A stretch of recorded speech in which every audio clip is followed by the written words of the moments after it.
in my office that I made. So this video is for office yoga, chair yoga, I don't know, let's call it 2021 yoga. So I made a little office because I thought it would help me with ideas. So if you're sitting in an office all day, first of all, I told Denise, like, try to get up if you can, maybe, you know, watch the Malinois. Like, just get up and sort of stretch one way, stretch the other. Another is like interlacing the fingers behind the low back, opening up the chest, softening the knees, folding forward.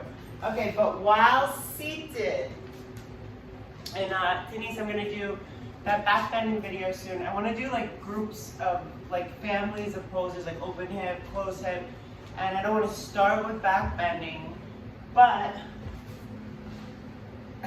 it's like an extra race car driver. I don't even know what kind of chair. But so here we go with back bending. Okay, so most of the time, probably at the office, we're like this. And even if we're thinking about, you know, lifting up and maintaining a proper posture for breathing, for not collapsing in the heart, collapsing in digestive system, collapsing in the chest. It just, I mean, after hours, it's right. So that kind of stuff, just reminding yourself to lift your shoulders up, draw the shoulder blades together and down the spine. As much as you can remember to breathe in and out through your nose into your belly while you're at work. But then, so back bend again, lift up your booty, make sure the tailbone tucks, okay? And then so you're grounded, your feet are on the floor, whatever it is. You figure out how to kind of open the chest, right? Like I would think the rhomboids, okay, here's the shoulder blades, okay? So the rhomboids are those muscles on the either side after erector spinae and before inside the shoulder blades. The rhomboids are all those muscles in between. Okay, they get really tight and they don't love massage, but they love to be massaged with breath. So you can like lift up and feel that opening. A lot of times we don't realize the inner arm and the shoulders from going like this when we don't realize, or like this out of fear, or just kind of unawareness in the posture. Opening this area, massaging this open, okay? But this, and I was thinking to play with breathing, and it's a lot of times it doesn't feel so safe to drop the head. Don't do what does not feel safe. Probably your chair won't be moving or rocking, but, and then 5 breaths and just let.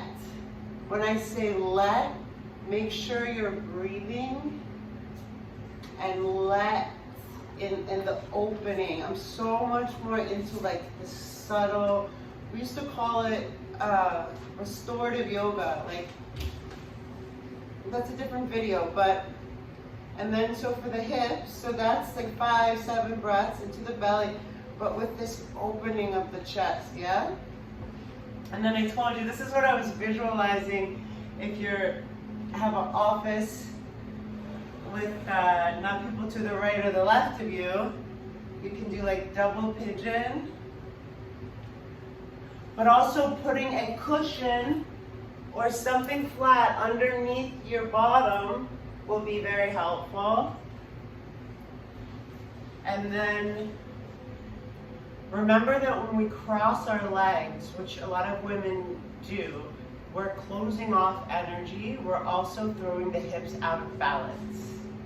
Usually we have the propensity to put the less, everybody has a stronger right or left side. That's just how it is, actually, with like shorter everything. Nothing's perfectly symmetric. but the side that is usually compensating, meaning not our strong side. If you stand up really quickly, don't think about it, which side do you go to? A lot of people are right side dominant, but what we have the propensity to do is cross the leg that we're mostly compensating with, okay? And then if you don't have someone next to you, like, you know, for hip openers, like rock the baby. I think you can see that. Okay, so that's just one I thought about. But I have the situation set up, so more to come.